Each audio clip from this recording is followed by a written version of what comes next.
कहते हैं। चौथी बात, आप तो काले हैं, तो काले रह करके आपने इतना कमाल किया कि अपने ताले साहब को आपने ही तलवार के ही बाल उनका कटवा देते हैं और बंधन बना लेते हैं। प्रभु सुखदेव जी कहते राजन परीक्षित, एक तरह से रुक्मिणी महारानी ने अपने गृहस्थाश्रम के प्रभु के आज की सांसारिक चरित्रों का वर्णन किया है। भगवान ने आज रुक्मिणी महारानी के कबीरा तब जगधन निर्धन धनवंता नहीं कोई, तो धनवंता तो ये जाने जाके राम नाम धन होय।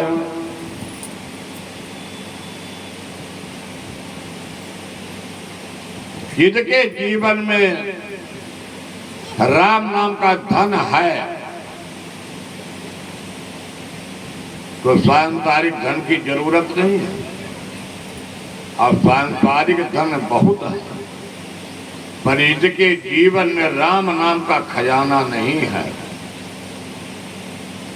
उसका जीवन फिर अधूरा है।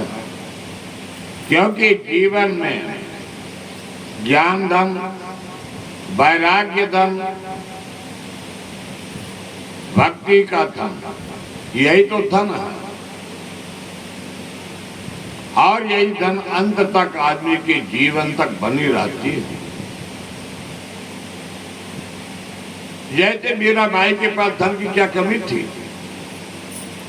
वो तो एक चित्तौड़ की महारानी, पर उन्होंने राम नाम धन के पीछे सब कुछ छोड़ दिया है। हीरा जवाहरा सोना चांदी उनके पास क्या कमी थी, पर उन्होंने यही कहा, पायो जी मैंने राम रतन धन पायो, पायो जी मैंने राम रतन धन पायो, पायो जी मैंने राम रतन धन पायो। जिसके जीवन में राम नाम के धन है, सुखदेव जी कहते राजन परीक्षित, ये जितने भी सांसारिक चीज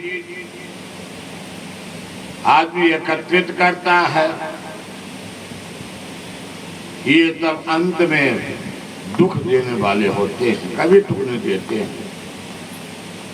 धन की जरूरत इतनी पड़ती भगवान दे अपने लिए पूज जाए, अतिथि सेवा, तीर्थ सेवा, ठाकुर जी के सेवा और प्रभु की कृपा बनी रहे। तीसरी बात, ये ऐसा धन है राम नाम का धन, न तो शासन को इनकम टैक्स का खतरा है, न इसको चोर चुरा सकते, न कोई लूट सकता है। जितना आप खर्च करेंगे उतना ही राम नाम के धन को बढ़ता चला जाता है। सुखदेव जी कहते राजन परीक्षित, आज भगवान अपने गृहस्थाश्रम के रुक्मिणी जी का संवाद हुआ। रुक्मिणी जी महारानी से प्रभु नारायण कहते, रुक्मिणी जी क्योंकि मैंने इस गृहस्थाश्रम के इसलिए वर्णन किया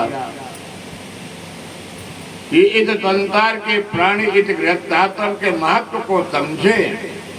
आज भगवान ने गृहस्थाश्रम का भी वर्णन किया। सुखदेव जी कहते राजन परीक्षित, बड़ी विचित्र घटना घटती थी। भगवान के पोता, भगवान के बेटा एक साथ जब बैठ जाते थे, पता नहीं चलता था कि कौन कन्हैया, कौन द्वारिकाधीश है। सब 15 वर्ष के ही दिखाई देते थे, 15 के ऊपर कोई नहीं दिखाई देता था। कभी कभी तो उस गृहस्थाश्रम में बहुएं रहने पर भी धोखा हो जाती थी। सुखदेव जी कहते राजन परीक्षित,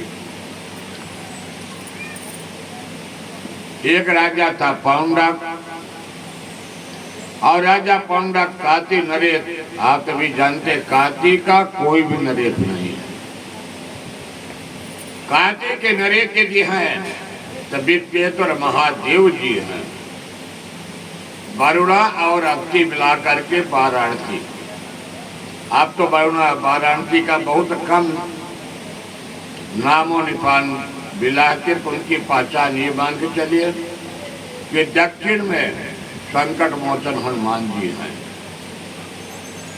बाकी नाला का जो स्वरूप था वो कहीं नहीं समाप्त हो गया। इसीलिए पंचकोशी हुआ करती थी। काशीराज पांडक ने डुप्लीकेट मुकुट लगाया, चक्र लगाया, भगवान को घोषित करा दिया मैं ही नारायण हूं। भगवान ने कहा कि ठीक है समय आएगा बताएंगे, और भगवान गए हैं राजा पांडव को भी या तो उद्धार किए हैं। गुरुदेव जी कहते हैं राजन परीक्षित में गुरुदेव जी राजा परीक्षित जी को कथा सुना चुके हैं नवम स्कंद में कि प्रभु राम मर्यादित पूर्ण जीवन जिए हैं।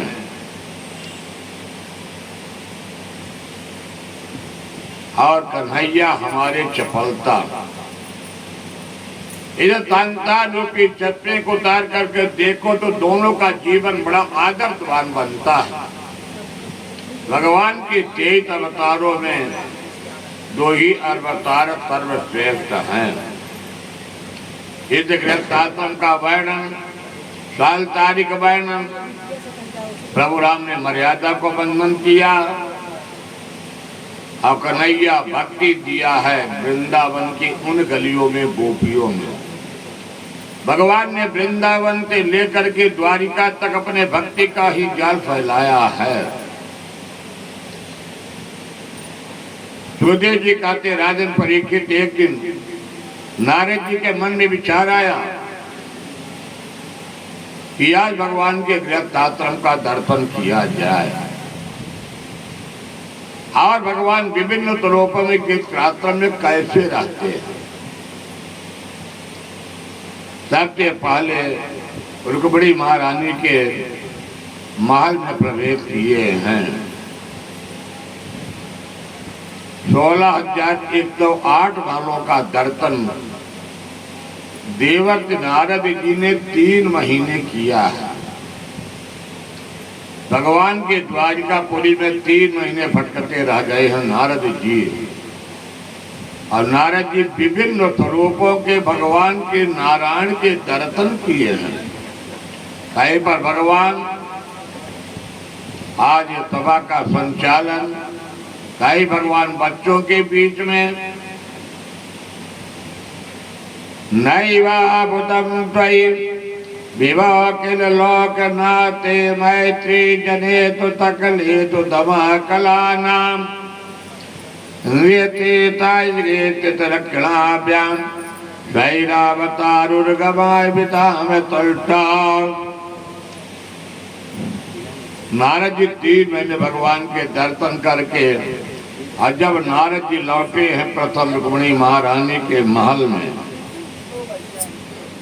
तो नारद जी बड़े आश्चर्यचकित हुए, कहे क्या हुआ? तो नारद जी कहते प्रभु जब आपकी महिमा को मैंने नहीं पहचान पाया, एक सांसारिक यह जीव प्रभु आपको नहीं पहचान सकता है। इस तरह से भगवान के गृहस्थाश्रम का भी सुंदर वर्णन किया गया है।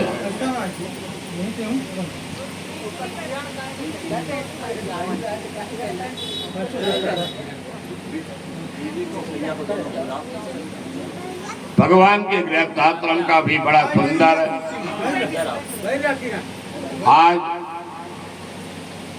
वर्णन भगवान ने किया।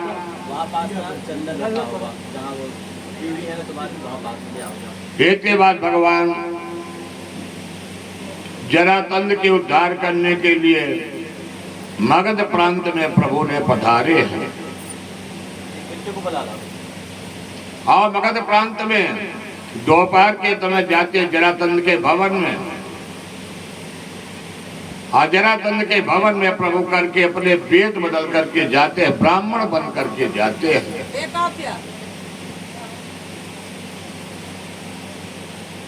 प्रभु के साथ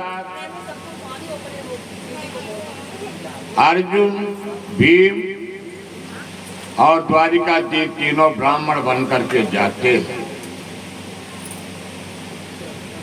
जरासंध को तो नेता दिलवाते हैं कि 3 ब्राह्मण आए हुए हैं। जरासंध जब बाहर निकला, तीनों लोगों ने युद्ध की भिक्षा की मांग करते हैं। कन्हैया को देख करके द्वारिकाधीश को जरासंध कहा, तुम हिमालय से नहीं आए हो, तुम द्वारिकाधीश हो। मैं तुमको 17 बार हराया हूं, तुम 1 नंबर के डरपोक हो, तुम युद्ध क्या कर सकते हो। अर्जुन को भी निगलेक्ट कर दिया, कहा अर्जुन भी मेरे लायक नहीं है। तो कहा कि फिर भीमसेन महाराज कहीं जो बढ़िया सुंदर भोजन करता, बढ़िया सुंदर आहार लेता, सुंदर युद्ध करेगा। भीमसेन महाराज जी को थोड़ा सा मन में भावना में परिवर्तन आ गया कि जरासंध ने मेरे के लिए सलाह किया, पर इस युद्ध की बड़ी विशेषता थी। सूर्योदय से लेकर के सूर्यास्त तक युद्ध चलता था। सूर्यास्त के बाद भगवान के जरासंध मित्र बन जाता था। कई दिनों तक युद्ध चला। आज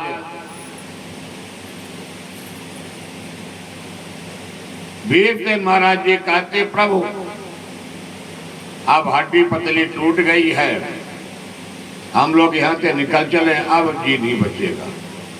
भगवान ने कहा कि जरासंध ऐसे नहीं मरेगा। ये जरा नाम की राक्षसी के द्वारा जुड़े हुए पुत्र जुड़े हुए हैं। आज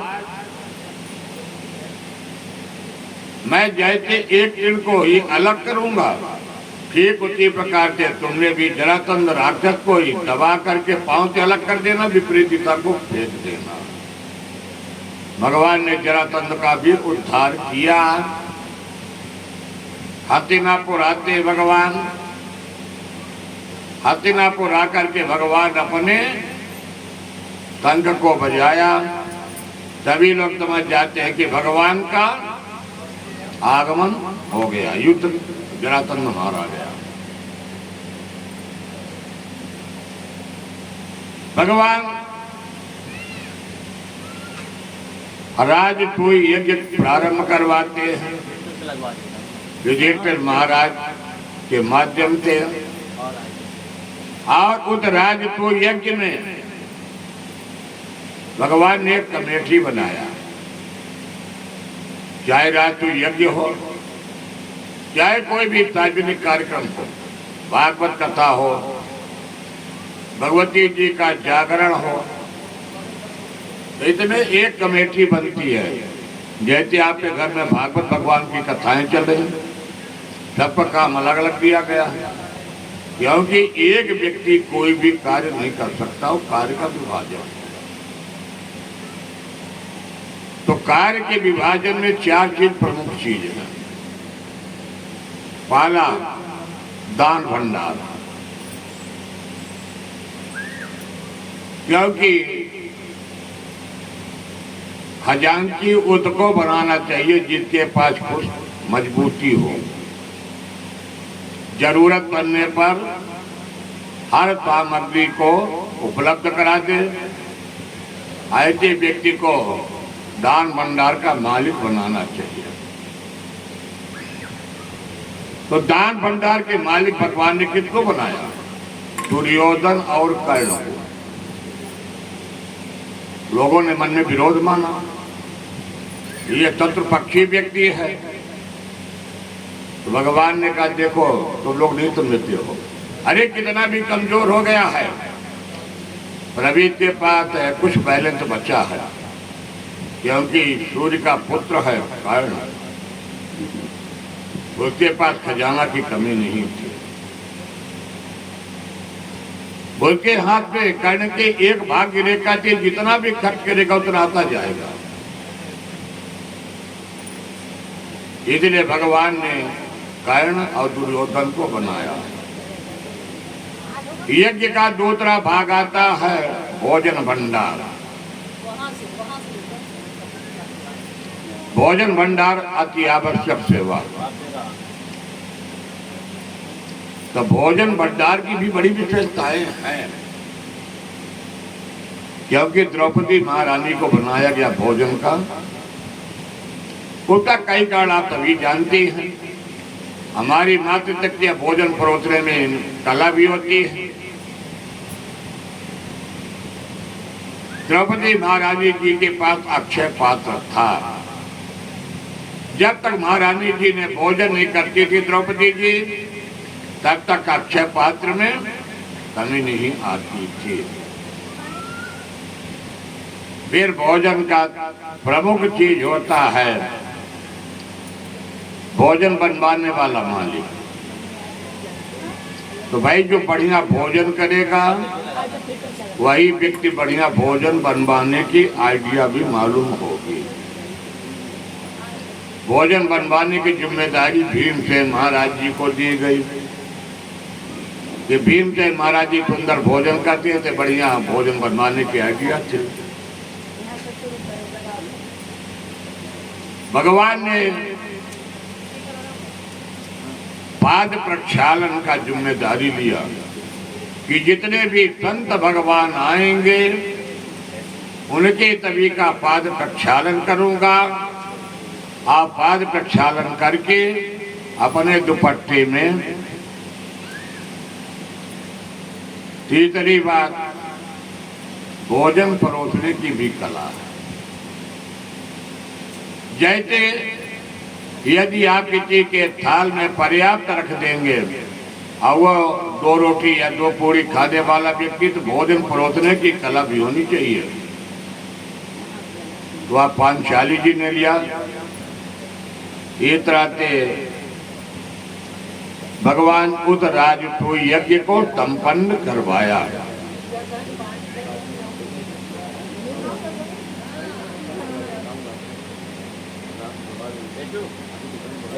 भगवान के आज राजसूय यज्ञ संपन्न हुआ। देश देशांतर के तभी आए हुए राजा सभी विदाई हो गए, सब चले गए अपने अपने देश को।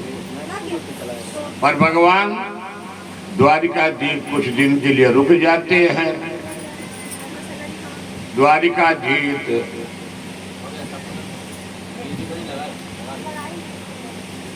ये पानी हल्ला का करा तो बहुत सारा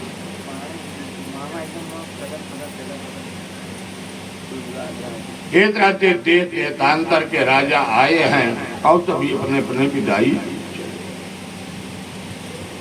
आज महाराज युधिष्ठिर जी ने कहा कि जैसे अपने घर में कार्यक्रम चल रहा, कल के बाद पर तो इकट्ठा तब अतिथि लोग चले जाएंगे, घर खाली हो जाएगा, तो 2-4 दिन घर अच्छा नहीं लगता। आज वही द्रौपदी जी कुछ भगवान को तभी लीला करना है, तो भगवान ने कहा ठीक है मैं रुक जाता हूँ। आइए, भगवान के एक बाल का मित्र थे जिनका नाम था सुदामा जी। भगवान के गुरुकुल मित्र हैं, साथ पढ़े हैं। मित्र भी कई तरह के होते हैं, पर सुदामा जी की मित्रता गुरुकुल की मित्रता है। आइए हम भगवान के उन बाल सखा सांदीपन महामुनि के आश्रम में चलते हैं। यहाँ पर द्वारिका उस समय तो कन्हैया जी थे, दाऊ जी थे और सुदामा जी थे। गुरु माता अपने हाथों से भोजन बनाती हैं, क्योंकि हमारे आश्रमों में पहले हमारी जितने ऋषि मुनि हैं, हम आप उनके संतान हैं, तब वो गृहस्थ आश्रम के थे। सुखदेव जी कहते राजन परीक्षित, और भगवान जो कुछ काल के लिए रुक गए थे, उसमें बड़ा महाभारत भी हुआ।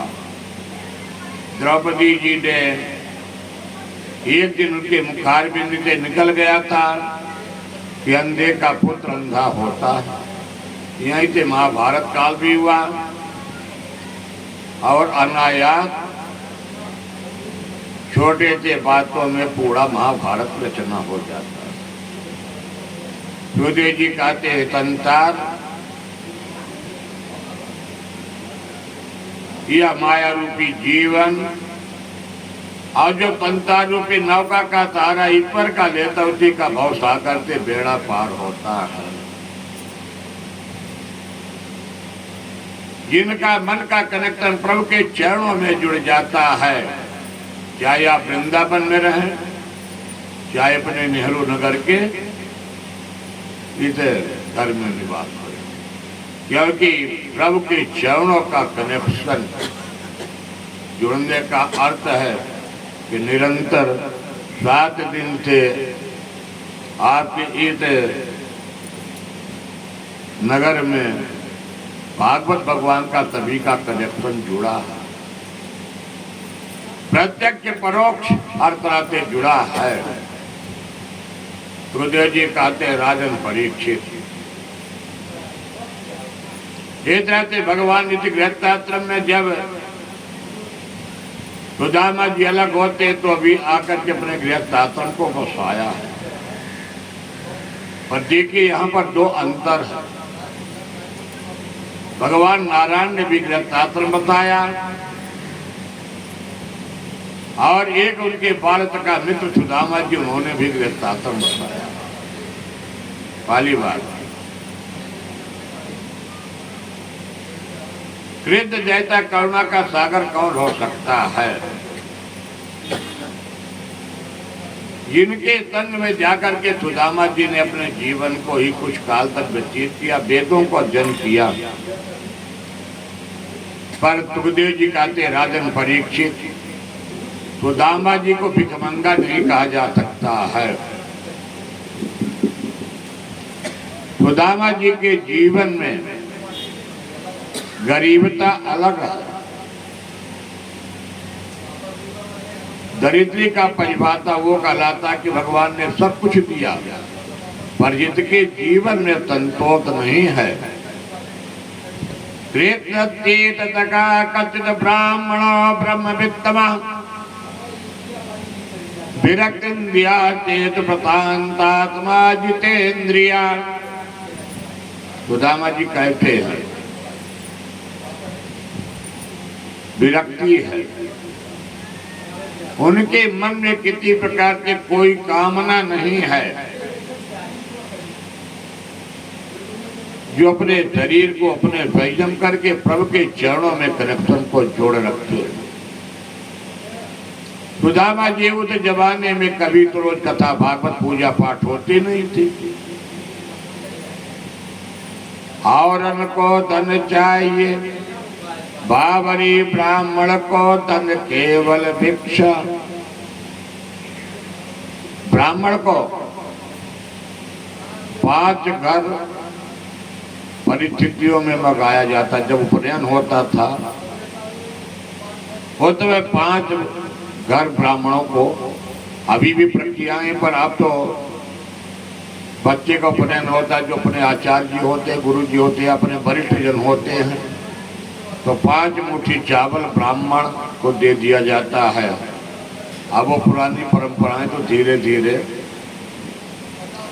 सुखदेव जी कहते हैं राजन परीक्षित वह ब्राह्मण नहीं है कि जो दिन भर ब्राह्मण मांगता है वह ब्राह्मणत्व के कर्म को नष्ट करने वाला ब्राह्मण होता है।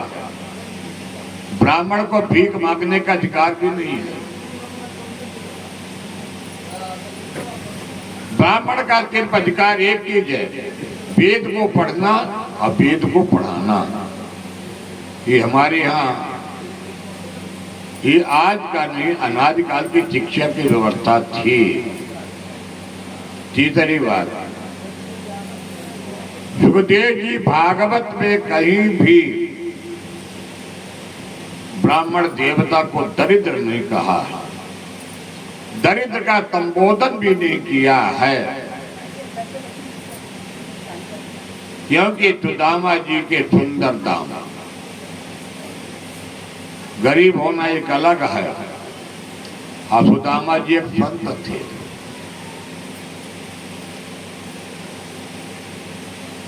सुदामा जी के जीवन में किसी की याचक नहीं बने। सुदामा जी के गृहस्थाश्रम बड़ा कष्टमय था। धीरे धीरे विवाह जब हुआ, बाल बच्चे हुए, लंबा परिवार हो गया, पर सुदामा जी के पास जो झोपड़ी थी बरसात में, वो भी ताबूत नहीं थी, पानी भर जाता था। गर्मी पड़ती थी तो गर्मी में तपते थे, और ठंडी होती थी तब भी कष्टमय था। सुदामा जी के जीवन में बर्तन भी नहीं थे। जो थोड़ा बहुत बर्तन थे वह सब टूटे फूटे बर्तन रहते थे। पर सुदामा जी के वह जो पत्नी है सुशीला देवी, वह उसी में संतुष्ट रहा करती। दरिद्रोयम संतुष्टो। जिसके जीवन में सुखदेव जी कहते, राजन परीक्षित, जिसके जीवन में असंतोष की भावना है, मन में भगवान ने सब कुछ दिया, पर यह जो मन रूपी विराम नहीं लगता कि मुझे अभी और कम है, वही तो जीवन का संतोष की भावना होती है। और जिसके जीवन में संतोष रूपी धन आ जाता है, और संतोष रूपी धन क्या है? प्रभु की भक्ति। सुखदेव जी कहते, राजन परीक्षित, यदि आप किसी के पास जाकर के याचक बनकर के कुछ मांगते हैं तो आपका वहां पर उपहास भी होगा कि कल तक तुझे बहुत बड़ा आदमी था, आवाज याचक बनकर के मेरे दरवाजे पर आया है। सुखदेव जी कहते, राजन परीक्षित, ऐसा भी नहीं होना चाहिए। जीवन में स्वाभिमान भी होना चाहिए। उन्होंने ये भी बताया है। एक रहते सुदामा जी के जीवन की गरीबी बड़ी अतिता करती थी। कभी कभी तो सुदामा जी की जीवन की स्थिति हो गई, ये गृहस्थाश्रम को चलाना बड़ा कठिन काम, आज ब्राह्मणी की अवस्था नहीं आ रही। सुखदेव जी कहते, राजन परीक्षित, आज सुदामा जी के जीवन के बड़ा कठिन दिन गुजर रहा। बच्चे हो गए, आज भूखों से बच्चे तड़प रहे हैं। माता जी से बार बार बच्चे भोजन मांग रहे हैं, और आज सुदामा जी के घर में कुछ भी नहीं है। मां ने बार बार उन्हें गर्म बर्तनों पर पानी की बौछार दे दे करके बच्चों को संतोष कर रही है। सुखदेव जी कहते, राजन परीक्षित, माँ का हृदय बड़ा कोमल होता, क्योंकि जब बच्चा भूखा प्यासा तड़पता, बच्चा कोई तकलीफ में होता है तो माँ से बर्दाश्त नहीं हो पाता। आज वो तो ब्राह्मणी का हृदय तो अंदर से कमजोर हो रही है, पर ये अपने पति देव को कहीं भी नहीं कही है कि मैंने सुना कि आपके द्वारिकाधीश मित्र हैं और याचक बन करके आप जाओ। भागवत में कहीं वर्णन नहीं। याचक बनने का मतलब अपने दिल का कमजोर करना। सुखदेव जी कहते हैं, आज सुदामा जी की पत्नी एक तत्व कहती, प्रभु ब्राह्मण देव, मैंने सुना कि आपके मित्र द्वारिकाधीश हैं, और एक बार आप जाकर के आपने कहा था कि द्वारिकाधीश कभी कहे थे कि आ जाना मित्र, घूम जाना, जाकर के द्वारिकापुरी घूम लो, मन में चाहे जो भी कामना रही हो। पर प्रत्यक्ष कहीं भी भागवत में सुखदेव जी वर्णन करते हैं कि वह पत्नी सुशीला देवी ने याचक नहीं बनाया। भगवान ने कहा ठीक है जाऊंगा। बड़े मुश्किल से द्वारिकाधीश जाने के लिए विप्र ब्राह्मण सुदामा जी तैयार हुए। सुदामा जी को पता था कि ये तो संसार के रचयिता भगवान नारायण है और मैं तो एक साधारण उनका बाल सखा मित्र कुरुकुल का साथी हूं, पर आज मेरे घर में एक अन्न का दाना भी नहीं है, क्या करूं। सुदामा जी अपनी पत्नी से कहा कि भाई ठीक है, मैं जाऊंगा द्वारिकाधीश के पास, पर जब अपने मित्र से मिलने के लिए जाऊंगा तो कुछ तो मित्र के लिए चाहिए उपहार। आज ब्राह्मण ने अपने मन में विचार किया, यदि आज हमारे पति देव द्वारिकाधीश के दर्शन करने के लिए जा रहे हैं तो आप ब्राह्मणी अपने पड़ोस में जाती और 4 घर में जाकर के 4 मुट्ठी चावल मांग के लाती। या चित्रा चतुरो मुष्टिन विप्रान पृथक तंडुलाम। 4 घर का चावल 4 प्रकार का था और रुक्मिणी ब्राह्मणी देवी ने 4 मुट्ठी चावल की 1 पोटली बना देती है। 1 पोटली बना करके ब्राह्मण देव अपने पति देव को दे देती है। विप्र ब्राह्मण सुदामा जी अपने कांख में पोटली रखा, एक हाथ में डंडा लिया और एक हाथ में गोमुखी माला लिया। हमारे विप्र ब्राह्मण आज द्वारिकाधीश के दर्शन करने के लिए सुदामा जी अपने सुदामापुरी से प्रस्थान कर दिए।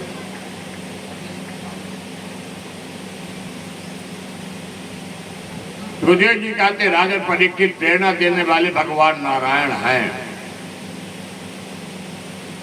इस संसार रूपी माया को पृथक करने वाले भगवान नारायण हैं।